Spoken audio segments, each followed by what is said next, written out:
Joanna Marchong is a spokesperson for the TaxPayers Alliance, and we're asking the question about universities who are doubling investment in diversity staff. That's happened over the past 3 years. But just before we get into that with Joanna, maybe we can talk about some of the money that's going overseas, not just to Ukraine, but specifically on a lot of these projects that have come to light, including Kenyan gender lectures as well. We've also heard lots of different bits of information. We know this £15 billion a year overseas aid has been paid, squandered, many would argue, on shrimp farms in Bangladesh, poetry workshops in Colombian jails. I would imagine there are quite a few pensioners saying, well, I mean, I'm all for poetry workshops in Colombian jails, but I quite like my winter fuel allowance. What do you think, Joanna?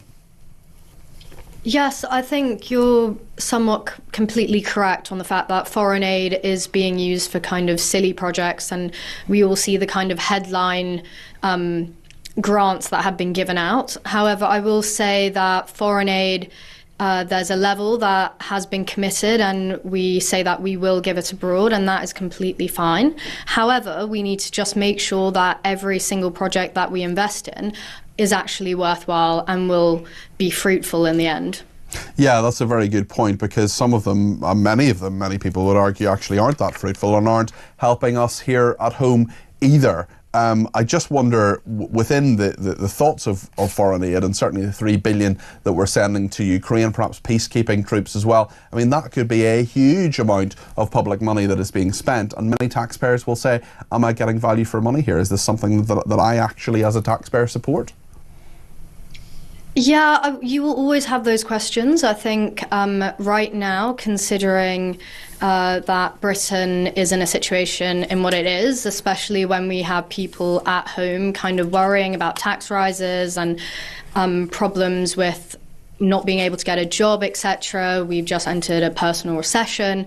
All those things mean that a lot of people will be more upset when hearing about any kind of money going to people that aren't British or abroad in any way. Let's talk about this university story. This is Oxford University has spent £2.5 million developing EDI, this is Equity, Diversity and Inclusion teams, which critics say are useless amid a higher education funding crisis. And the overall cost has doubled in 3 years, now costing the sector £28 million a year, according to new research. An awful lot of people. Oxford University is 59, now it's a big university, but it's not the biggest, but it has 59 people at a cost of £2.5 million, and the TaxPayers Alliance has found that it's gone up to an average of £168,000 per institution. Tell us about this research, Joanna. Yeah, so essentially, if you look at over the last 3 financial years, you'll see that EDI spending has drastically increased, and also it's come to a total over the last 3 years of about £45 million.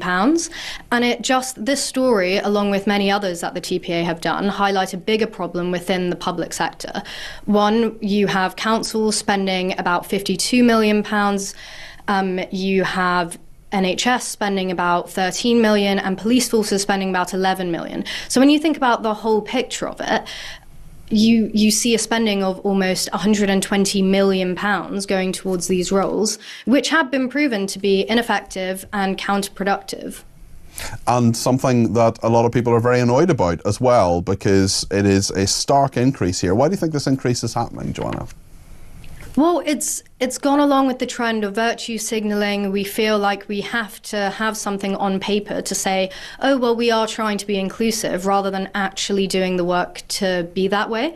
Also, it's one of those things that it's just a box ticking episode where you can say you're trying to do something again, but not really doing anything. And somehow it's just seemed to have stuck with governments. The previous one tried to get rid of them, although they didn't really follow through on it. I thought their initiative was to stop the hiring of them and turn them into general HR managers would be fruitful. But however, it's just not really worked out that way, and somehow it has really stuck, and we have to make sure that people know they are costly and ineffective over and over again. Joanna, thanks for your thoughts there. Joanna Marchong there from the TaxPayers Alliance, where she's a spokeswoman.